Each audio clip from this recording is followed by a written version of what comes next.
So, hey man, what's up? What's up, man? Good to see you. So, how's life been treating you? Better now. My man. Tequila? Yeah, it's tequila. Yeah, yeah. And I wasn't always a tequila drinker. Actually, it's like some kind of COVID thing. Seriously, I just started during COVID. And I tried it. I tried this bottle in particular. It was a little more expensive. I think it was like at the time like $45, something like that. I don't know, around that price for a smaller bottle. And had it, and it was just, I really enjoyed it. I thought it was really smooth. I was surprised. I thought it was going to be really hard to drink straight, but it was fine. And the greatest thing about it is I didn't have any kind of hangover after I drank it. I was like, what's going on? Because, I've heard that, oh, if you drink higher quality alcohol, you won't get a hangover. But I've tried higher quality whiskeys and stuff, and I do get hangovers. But this, I can drink, 4, 5, 6 shots in a night and wake up and fine. There's nothing. That's unusual. Well, that just means you haven't pushed yourself to your limit. That's true. Maybe if I push it far enough, I mean, like the whole bottle or something, yeah, I could end up in the hospital, which I don't want to do. Yeah. So who the hell are you, man? So this is Matt Parker, brother Matt Parker. I'm so glad you came on the show, bro. And I have a lot of good friends like you and that I've reached out to. And so I don't want to reach out to anybody anymore because I got like a bunch of people. I don't want anybody to feel bad, like, oh, why he said I was coming on the show and then I haven't heard from him and it's been 3 weeks, So I'm trying to get most of those done, like especially people I said like a week ago or 2 weeks ago, which is a good problem to have, man. So many cool people I want to talk to. That's a great problem. I'm actually in the same boat with the North Carolina Masonic Research Society. Right. Those weekly presentations, there's no shortage of brothers that want to give a presentation or be a part of that. It's really overwhelming in a very positive way, in a good way. I think it's something that Masonry needs right now. In the midst of this whole COVID-19 situation, I think what we're seeing is a thirst in the fraternity for a lot of this discussion that we don't typically see in the standard Blue Lodge. Mm-hmm. It's not the green beans and famous Freemason talk. It's something deeper, something with a little bit of meat on the bone. Like your background. Looks yes, like something deeper with a little meat on its bones. I chose that specifically for tonight as one of my favorite backgrounds. But, I wanted to speak with you about creating a sacred space. Excellent. And so this, I wanted to tie that into it. It's tying in well already, man. How did you find that picture? You just went out on the internet and had something in mind? No, I took that picture. Oh, you took it? Oh. That was, it's been tweaked in Photoshop a little bit, but that was taken at a lodge in Oxford, North Carolina, actually on the grounds of the Masonic Home for Children at Oxford.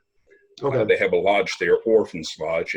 It was an orphanage run by Masons right after the Civil War, and then just evolved into a children's home. So it's no longer officially an orphanage, but they do call that Orphans Lodge. And many of the brothers in that lodge were actually raised there in the orphanage. Wow, that's amazing. That's incredible. Wow. That's like a documentary right there on that that's phenomenon. That's a good idea. Seriously. Yeah. We might have to do that. Yeah, do a deep dive into that sort of orphanage / Masonic temple phenomena. And because you said there's some Masons that are part of that lodge that were also in the orphanage. They were. Wow. They absolutely were. That's a unique story. I've known many that were raised there, and they became Masons because of their experience there. Wow. And the influence that the Masons who were running the children's home or orphanage had on them, it was a major influence in their lives. So they went down that same path, and they are fantastic brothers. I love them to death. They joined for the right reasons, and, we're just a stronger fraternity for having them. That's amazing. I think that happens also with the children's hospitals, the Scottish Rite children's hospitals. You heard about that, right? Mhm. Is it the Scottish Rite, or is it the sorry? You're talking about the Shriners. Thank you, Shriners Children's Hospitals. Yes, yes. The reason why I got confused because I have a friend who's a Scottish Rite Mason. He's really into Scottish Rite and fundraising and doing charity, but I forgot he's also a member of the Shriners, and so that's where the Children's Hospital comes in. Yeah, but I think that a lot of kids that get affected by their interactions with Masons that just give them such unconditional love. I mean, these are seemingly strangers that suddenly come in and care about you and do things for you. That really leaves an emotional effect, memory on these children. And some of them might see these men as role models, somebody they want to emulate when they get older. Yeah, that's absolutely correct. That's right. And that speaks to the larger part of what we do as Masons. We are trying to make the world a better place, right? Yes. And how do we do that? It's by the impact that we have on others. And who better to have a positive impact on than children? Yeah. Yeah, exactly.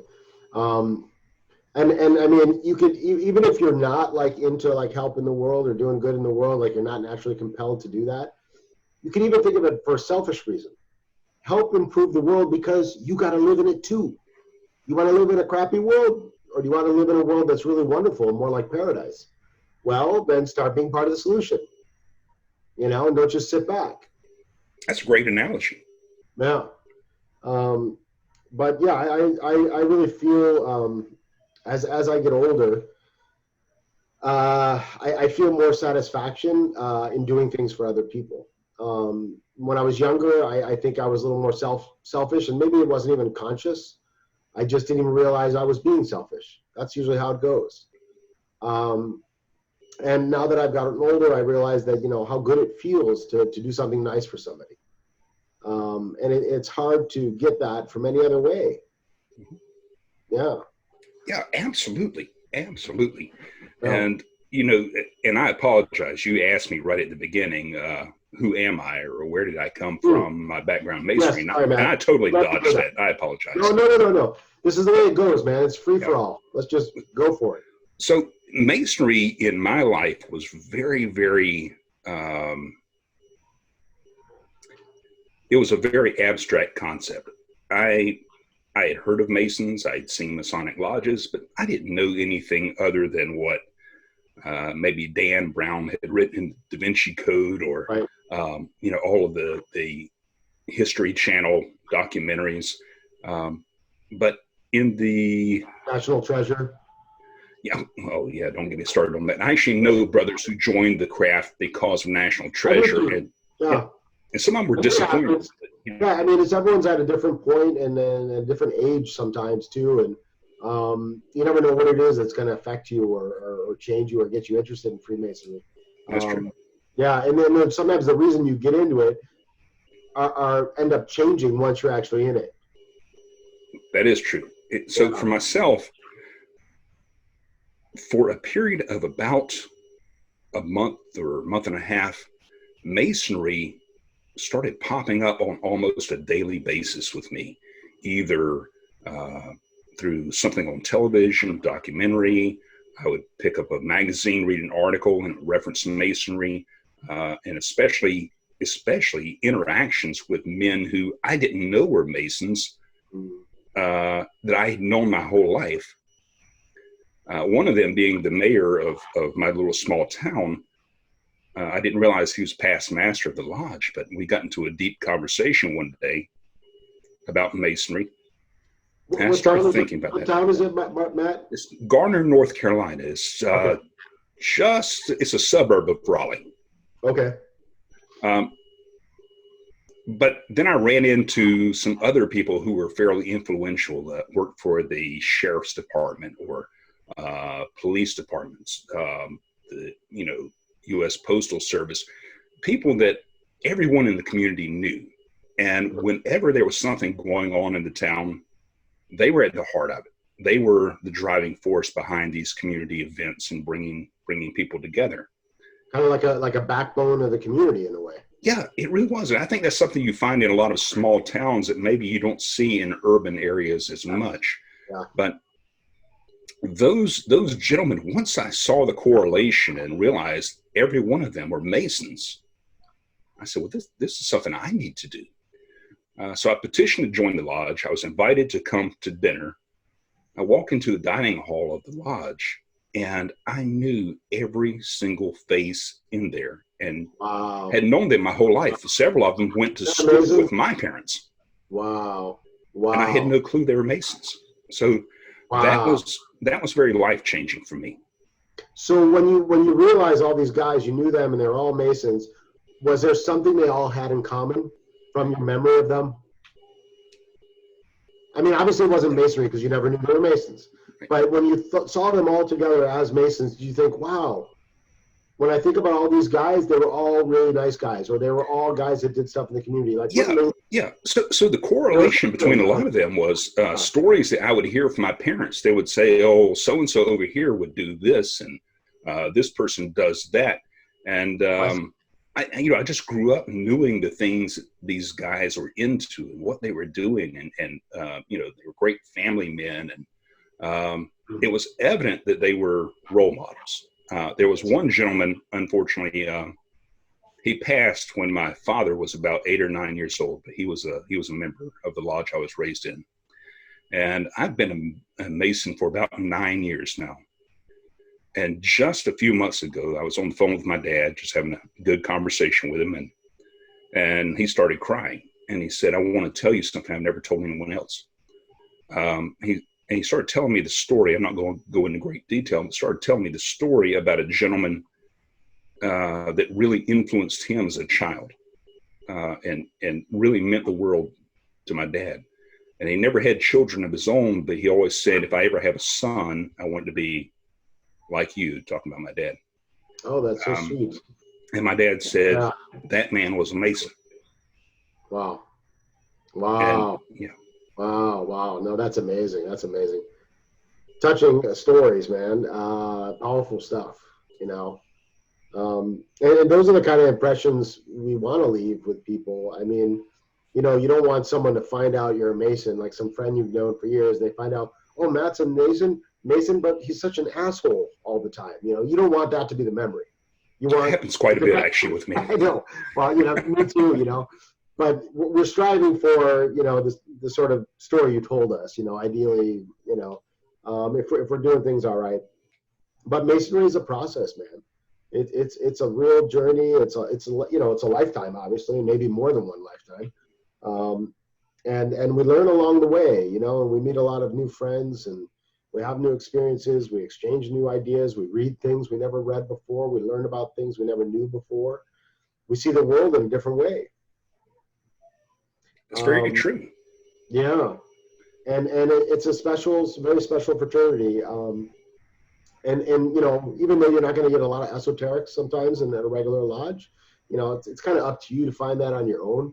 You have to reach out. You have to want that. There are other bodies out there that can offer you deeper stuff if that's what you need. And which leads me to think of Martinism, for example, as one order, or the Rosicrucians, which have various, sort of branches and orders there also. But they're all Western mystery schools. Mm. They're all in the vein of Masonry. In fact, Martinism was created by a Mason. Mm-hmm. The Order of the Golden Dawn, created by a Mason.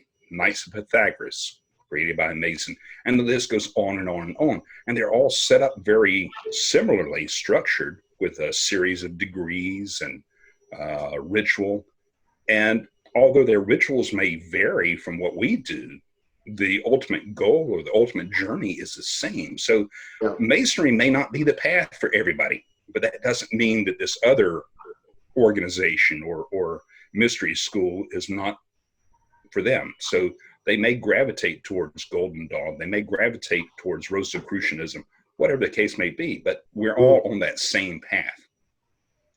Yeah, people gravitate towards Masonry for different reasons. It reminded me when you were talking of how I got into Masonry, which is kind of a funny story. I interested in mysticism and, world religions and philosophy and psychology for many years, and studied that on my own. Then finally, I started seeing links to Masonry, like, some of the stuff I was reading would talk about Freemasonry. I was like, oh, maybe this Freemasonry has this truth I've been looking for. Maybe it's hidden in there, maybe they've got something going on. And I remember I was living in Senegal, West Africa at the time, and a friend of mine from the States came to visit me. A really smart guy, a good friend of mine. We share a lot of interests, and we were going for a walk by the ocean in Dakar, in the capital in Senegal. It was a beautiful road near where the U.S. Embassy is. It was kind of an area where most of the expats that worked at the embassy lived around there. I lived around there, walking distance to the beach. It was so cool. Great weather. I miss Africa, but that's another story. And so we were walking down the beach and we were like debating, like, if we had to create our own philosophy or way of life, like what would it be? And me and him were both sort of agreeing that really we believe the truth is inside of us. And we already have all that knowledge inside of us. And it's really about listening to that inner guidance, that inner voice, or that light within, and also following your moral compass, having a moral compass and values and ethics and virtue and stuff like that. And at the time, I also made a little T-shirt that said, "Be good, study, pray." That was like my formula. And I didn't want any complicated religion. I just wanted to focus on that. And so when we were walking by the beach, I said, oh, we should have like a logo or something for our group, that is totally into the simple, just self-improvement, I guess, and following your moral compass. And I was like, oh, we can have like a compass as a symbol because of the moral compass, right? So I looked up on Google. We were walking on the beach and I stopped and I'm like, hey, let me look on Google and see if I can find an Amazon compass pendants or something. And I kept seeing square and compass, all this free Masonic stuff. And I was like, I said, wait, the Masons also have the compass as their emblem. And I told my friend, I said, wait a minute, could what we're thinking already be what Masonry is and we just don't know? And so what we're looking for is inside of Masonry. And I think I was right. And so my friend also is interested in Masonry. He hasn't quite joined yet, but he's been to a lodge a couple times. He lives out in the West Coast. But people come to Masonry in all kinds of ways, man. They do, and the impact that Masonry has on everyone is unique. I can't say that what it has done for me would be the same for you or anyone else. It is unique to me, and to me, we talk about the secrets of Masonry, and to me, that's the greatest secret of Masonry is what has it done for me internally? What has it done to strengthen my moral character, my spirituality, my intellectual being? And that's going to be different for everyone. So it's hard to express that, but I do think that's one of the secrets of Masonry is what that means. Oh yeah, exactly. I mean, how do you feel Masonry has affected you in terms of your personal growth and development? I mean, you've been a Mason now 9 years. Do you feel like you've changed a lot because of Masonry over those 9 years? So I was told it would just be one night a month, which we know. That's how they got you in, right? Yeah, that's what I mean. That's just one night a month. Right. Yeah, now, I mean, one way it's affected me is, it's completely absorbed my entire schedule, almost 7 days a week somehow. And recently I changed jobs and went to go work with a brother, which was a great decision. I said for a long time, I would never work with another Mason because if something didn't work out in the work relationship, I had to sit with them in lodge or it'd be awkward. Yeah, it's true. But that has not been the case. It's just been a beautiful thing. I mean, it just great brothers. So I'm a regular at his lodge. Isn't that amazing? I'm sorry? Isn't that amazing? It is. It is. And I knew him through Masonry for several years. And he just came to me and said, I could use you in my business. Let's talk about it. And I had been doing what I did for about 13 years. I was very happy with my job. But I thought, this is a brother that feels like, he could use my assistance. And it's a brother I love, I admire. And so it was a part of it was about stepping outside of my comfort zone to experience something different. Sure. And man, I have not looked back for for even a second. It's fantastic. It's incredible. I mean, there's something really special about the bond, we have as Freemasons, and the obligations we took, the sort of promises that we made. We swore on the holy book, whatever that good book is, and Masons really respect their obligations. I mean, remarkably well. I mean, almost everyone. We really take our obligations seriously as brothers. I haven't seen a brother who doesn't really give a shit about his obligation. Have you ever heard a brother go, I don't give a shit about my obligation? No, but I have seen several break their obligations, unfortunately. Right. And sometimes it's not intentional, or they make a mistake, or maybe they talk too much, or whatever the issue is. Yeah. But I mean, like the obligation of, trying not to ever do harm to another brother, for example, and in different words. But, the idea is that we wouldn't harm each other, and you wouldn't harm anybody in the world, more especially a brother, right? And so that just makes it so much more easy to have that trust. Although I will say, there are some who have tempted me. I know. Yeah, I mean, some say we're not guarding the West Gate well enough. I don't know. Yeah. Well, and that's a great point. I love that phrase, guard the West Gate. We have a past Grand Master in North Carolina, and I'm not going to say his name because I don't want him to start receiving hate mail. But he said once, more damage has been done by white balls than black cubes. Interesting. And he personally is of the belief that, and I agree, that Masonry grew too big, too fast. It was never meant to be this tremendous international organization. And now that our membership is declining, right, we're going through a phase of normalization. It's not a bad thing at all. Yeah. We are losing the chaff, but we're keeping the core of what we are. And I think things like Just Masons, Esoteric Sundays, all of the things going on with Refracted Light, I think that's evident of that renaissance we're seeing in Masonry. Yeah, definitely a renaissance right esoteric or spiritual side of it. One of the things that really stuck with me about Masonry was the lodge I was raised in. I really didn't get what I was expecting out of Masonry from that lodge. I mean, they're great brothers, love them. I would do anything in the world for them, but they were not esoteric, or they didn't think in those terms.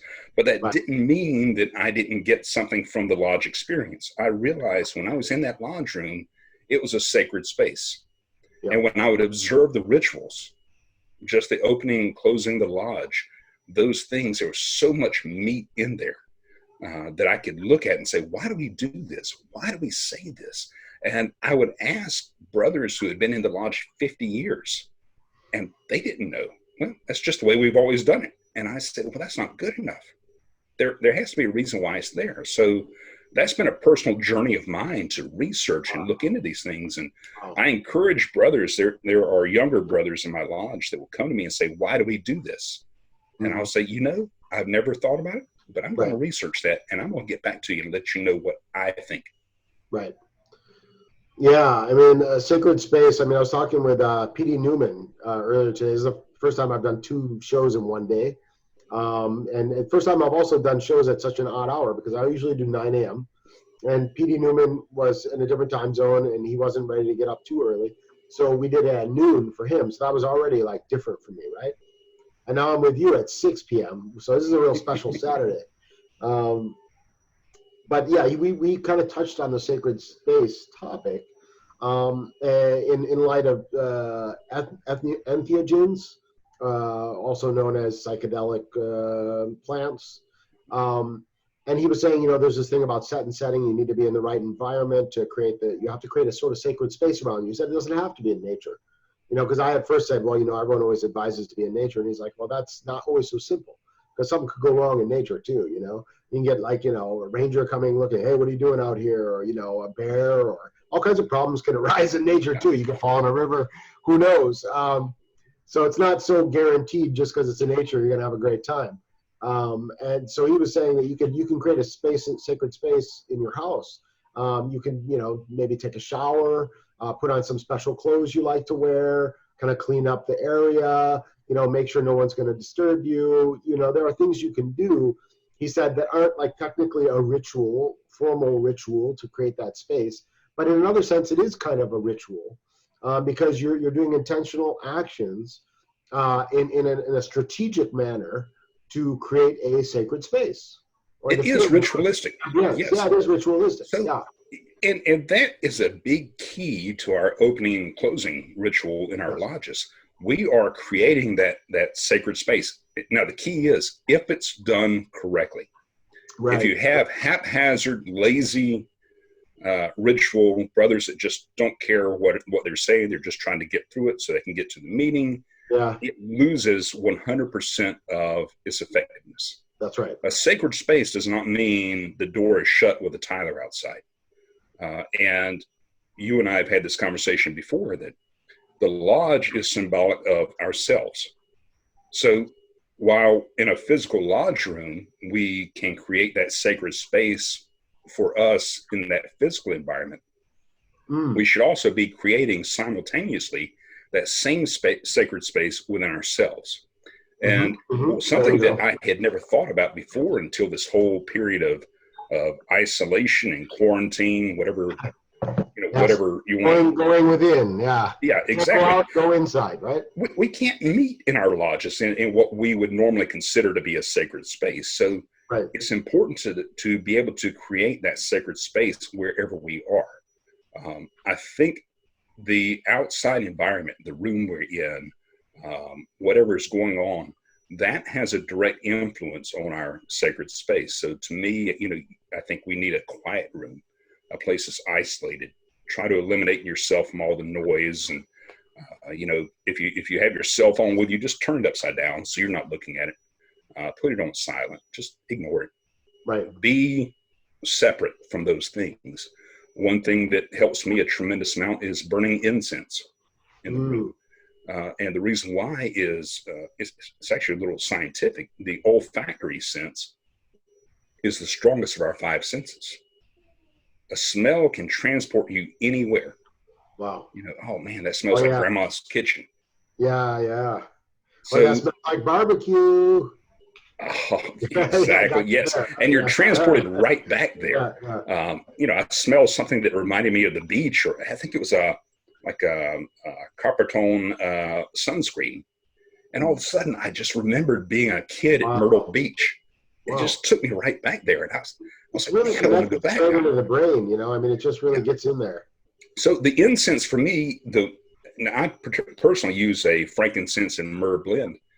But when I start smelling that in a calm, dim room, it takes me out of that physical environment, and it helps me get into that contemplative state because my mind automatically associates that smell with being meditative, with being serene, with being at peace with myself.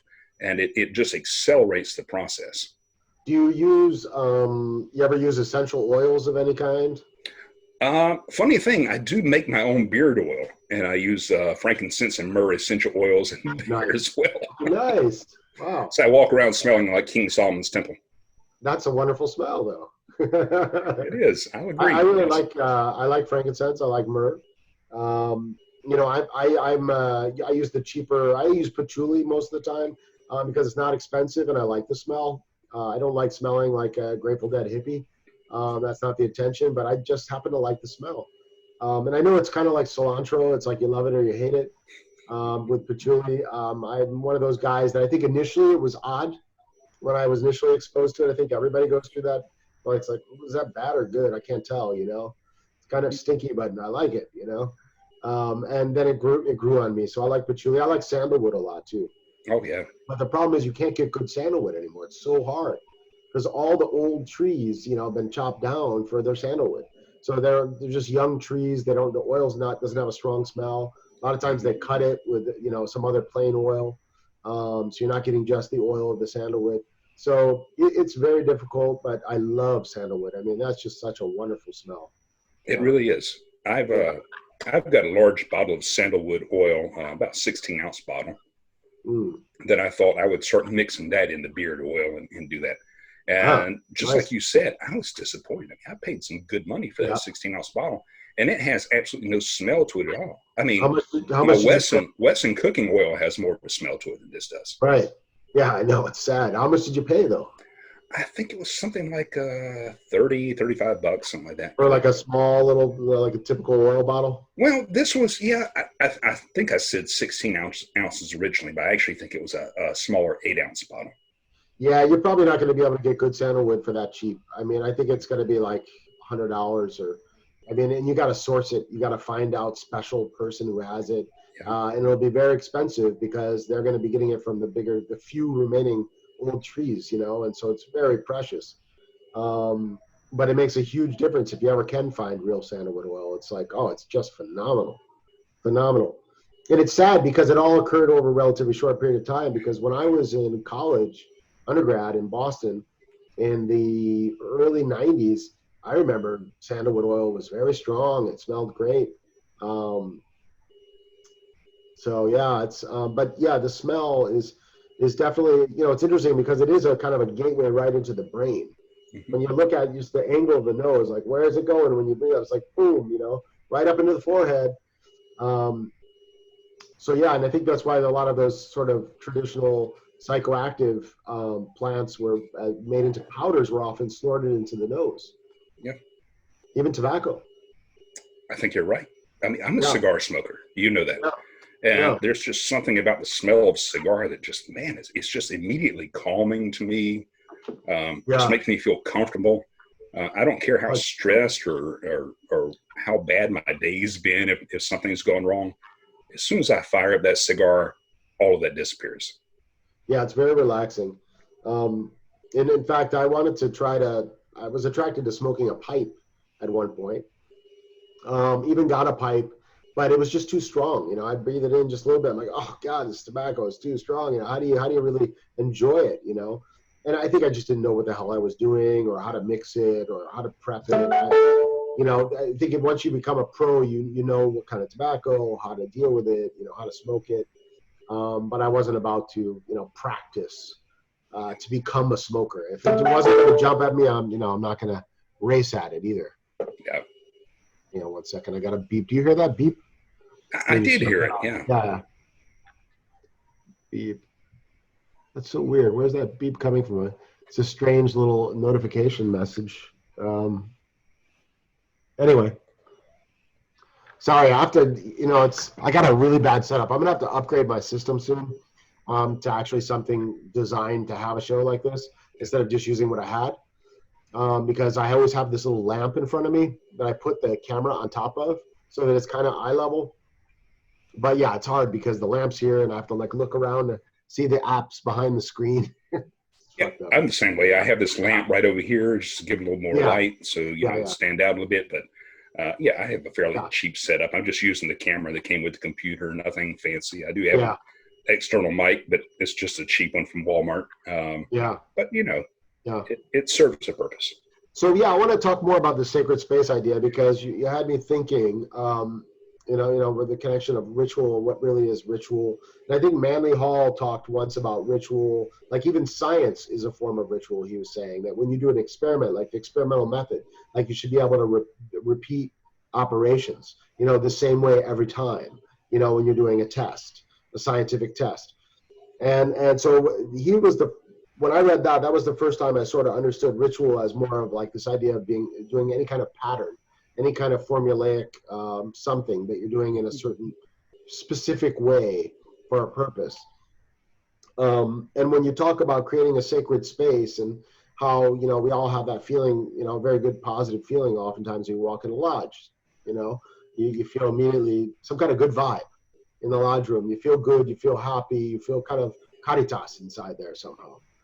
Um, and the idea of, you know, creating sacred space even outside of lodge and then creating a sacred space within yourself. And then the idea of like, shouldn't there be a sacred space? Shouldn't you be always creating sacred space in another sense, in a broader esoteric sense?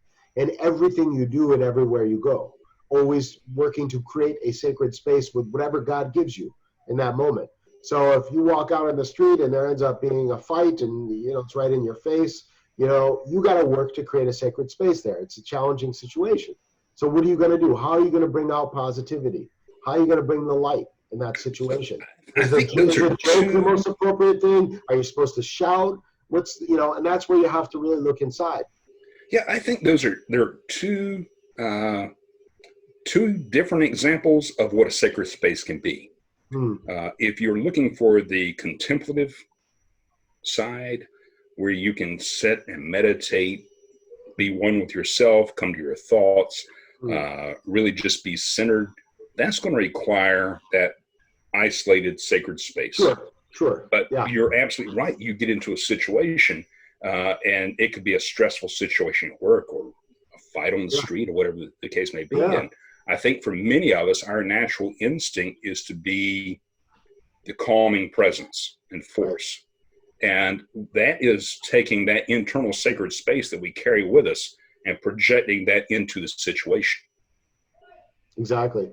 And in Kabbalah, Jewish mysticism, they talk about freeing the sparks of light by doing good in the world, or mitzvot. You know, mitzvot means like a good deed, basically. And, you know, there's, I don't know, in the Old Testament, there's like 620 or something. I don't remember the exact number, and or 612.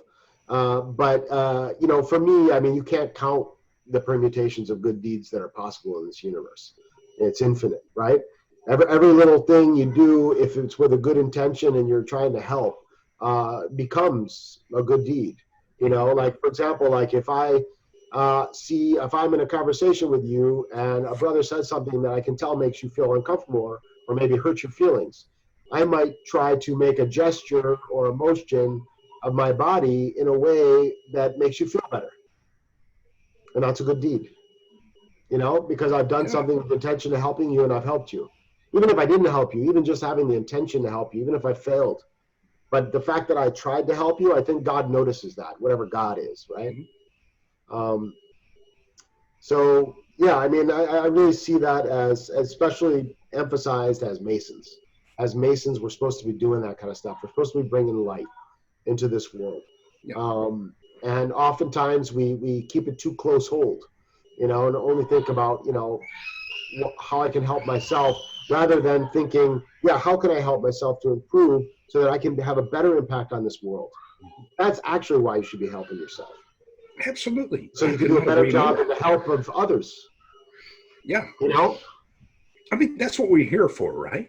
Right. And I think that's the reason why so many of us gravitated towards the Masonry is, although I strongly believe we are in the tradition of a Western mystery school, I think we have an element that some of these other orders don't have.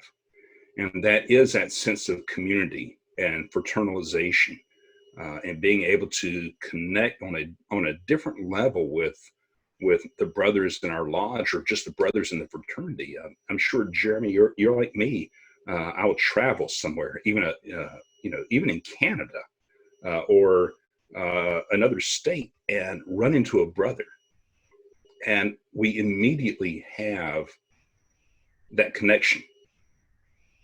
Any other time, we probably wouldn't have spoken to each other, and we just immediately recognize that bond, and we know that each of us would do anything to help the other. We may have different religions, different races, different political affiliations, whatever the case may be, but at the end of the day, we're Masons. Right. None of that stops you from getting along. No, never. You know, like you said, you know, you're always worried to get involved with someone you cared about in business, because if there's a problem, you might be close to them and see them, and then there's a tension in the lodge, like you said, for example. But that didn't come to you. That problem didn't come. And you know, you hear stories about Masons in the Civil War on either side of the battle lines, and finding out that they're brothers and they can't fight each other. Yeah. It's incredible. So it's a very special thing. And you have Masons that might have issues with people that are not brothers, and take them, and maybe are not so perfect, you know, and have some emotional problems and take it out on people at their job or whatever, but they still wouldn't do it to another brother. They'd hold back extra for that brother because they're brothers. Yeah.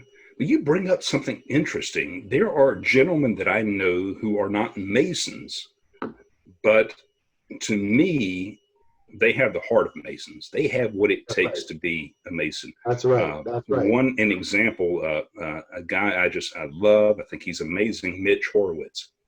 Not a Mason, but he knows more about Masonry, or he's probably forgotten more about Masonry than we'll ever know.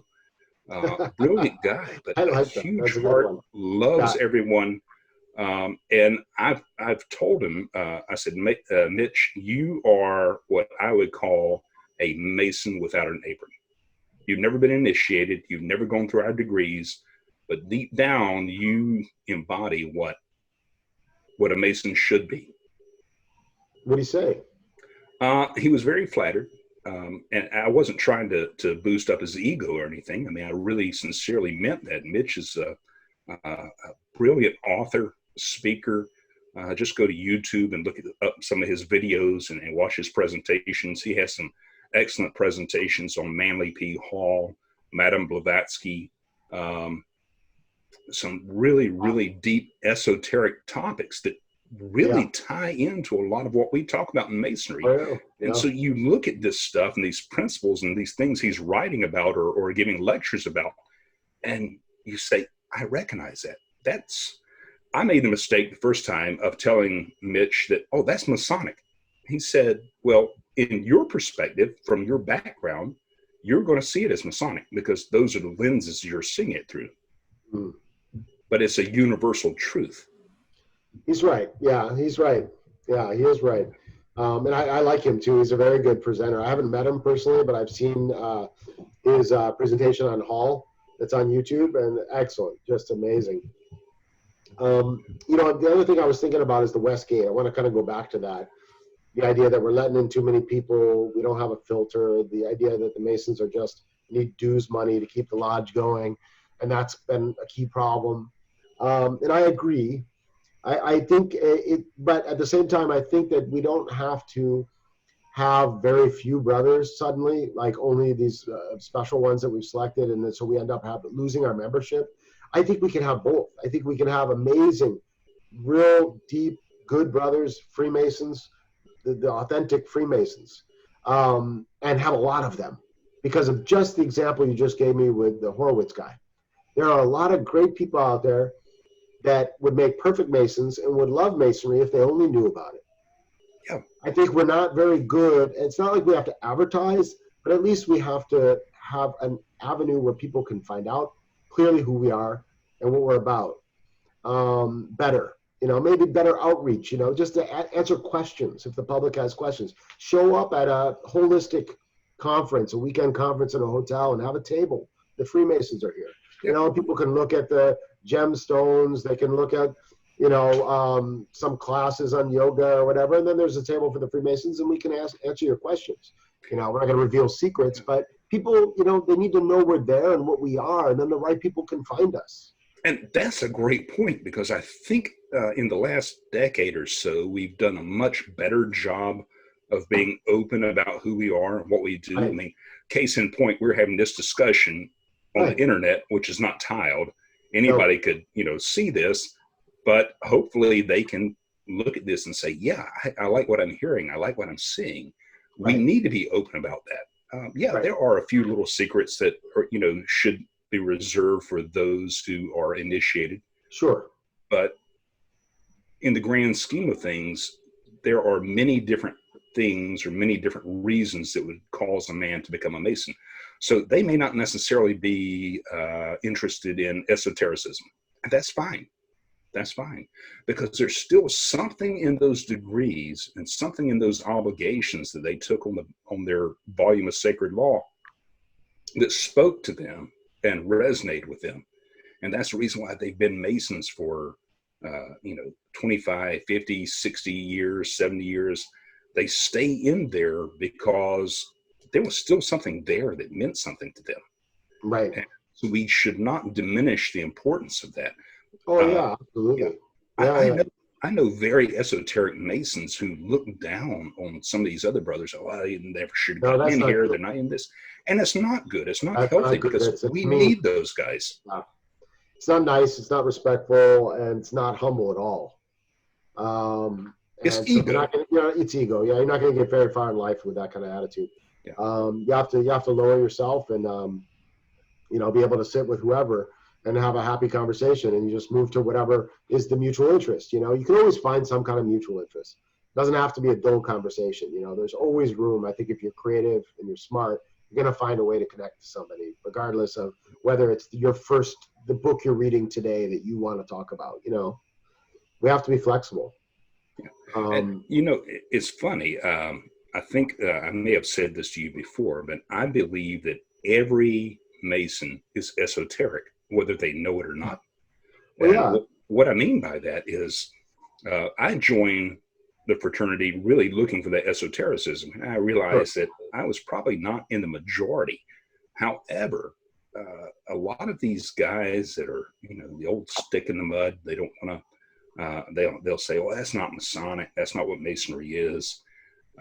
But when you start talking to them about an esoteric topic, like let's say, what is the symbolism of the square? What does that really mean? And get into a conversation with them, they can have some really deep, profound thoughts and opinions on that and have wonderful discussions. And as long as you don't use the E word, as long as you don't say esoteric, That's good.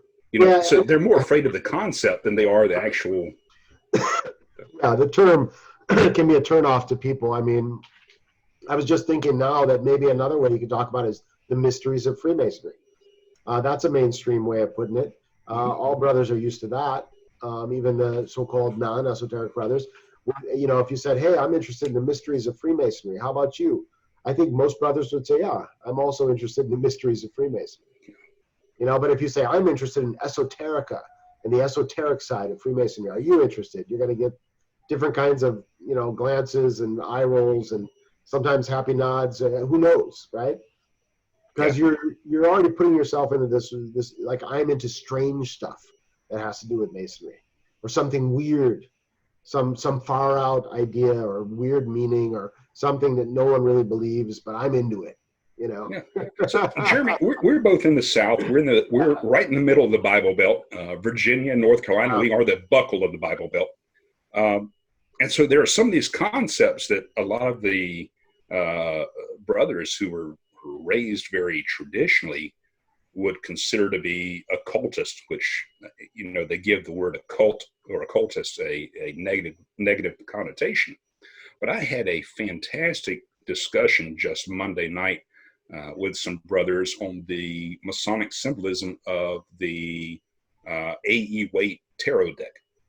Now, if I brought that up in one of my lodges around here, heads would explode. They would chase me with pitchforks and torches. But are they mostly older guys in your lodge, or do you have a mix? We have a mix. We have a really good mix, but it's more the community and the environment, the way they're raised. And I see. As my background, I was raised Southern Baptist, and I was taught things like that were satanic or demonic, and you just don't mess with that stuff. And then it was actually, we were talking about Mitch Horowitz. He was the one that explained it to me. He said, look, the tarot deck are just symbols. You interpret the symbols to your given situation. So it could mean something each time you look at it. It could mean something different to everybody. It's not divining your future or anything mystical like that. It's just basically looking at the symbolism and saying, you know what, I understand that. That means something to me. Right. Yeah, it's a tool to kind of tickle your own mind to think differently about your situation and maybe help you figure it out, kind of stimulate you. Right. We were talking about meditation and being contemplative, and that's a tool to get us in that direction. Yeah. But again, if I were to whip out a tarot deck or show a tarot card or something like that, or discuss it in a presentation in some of these lodges, they would suddenly put up a mental block and they would not hear anything else. Mm-hmm. Yeah, that's interesting. It's hard sometimes to find someone to really talk to, but I mean, I feel like everybody always finds somebody in their lodge. If you're into the so-called esoteric Masonry or the mysteries of Freemasonry, you'll end up gravitating to somebody more for those conversations. I mean, I hope most people that are interested in this can find at least one person in their lodge that enjoys talking about these kinds of things also. Were you able to find at least one person in your lodge you could talk to about these things? Not in that lodge. And Wow. now here's where I made a mistake, and I really didn't know any better at that time. Right. But I have come to the belief that there are other esoteric Masons in your lodge. And you may be afraid to say anything because your impression is, nah, they're not going to go for that. They're going to look at me strange. That's what's going on. Yeah. And so they're all afraid to say anything. But I Yeah. guarantee you, in every lodge, if you are in any way esoterically minded, there are other brothers in that lodge that think like you do, and they're going through the same hesitation you are about saying anything. So the best thing you can do I is think that's what's going on, man. put it out there on the table. Yeah, I know. No, that's the thing. I'm actually really good at outing esoteric Masons. I can find them quick because I'm not shy about talking about this stuff. I'm pretty open with everybody. And somehow I always get an okay reaction. Even if people are interested, they'll tell me they're not interested, and that's fine. But I've been able to find out a lot of the esoteric Masons around me. And I noticed that when I talked to some other esoteric Masons, they didn't know that that person was an esoteric Mason also. I'm like, you didn't know that so-and-so was esoteric? Oh, yeah, they told you. They were like surprised because they knew them for years. And then that surprised me. How could you know them for years? You're an esoteric, they're an esoteric, and you never talked about it. I mean, yeah, so I think that's it. We got to maybe open up a little bit more. And, you know, I don't know if there's a way to identify by looking at a brother, if he's more, would be more into it. I don't know how you'd figure out who you might want to approach, you know. You got to feel that stuff out. There's that, you can't get that explained, you know. But And they're one way there. to do that is to just engage in conversation. And Right. That's it. Don't throw out esotericism. Don't That's throw right. out these big mind concepts. Just start with, hey, you know, I was looking at the plum and thinking, you know, what does that plum really say? What's that mean to me? And get into that conversation, and they're going to open right up, and you can That's tell the technique. immediately they either get it or they don't. Got it. You got it. That's the technique. And that's what I do. I talk about stuff, you know, kind of slyly, you know, like, oh, you know, it's a nice day we're having here. You know, it's interesting how there's in the lodge, it's like the sky in the lodge, you know, that's really interesting. It reminds me of heaven maybe or something.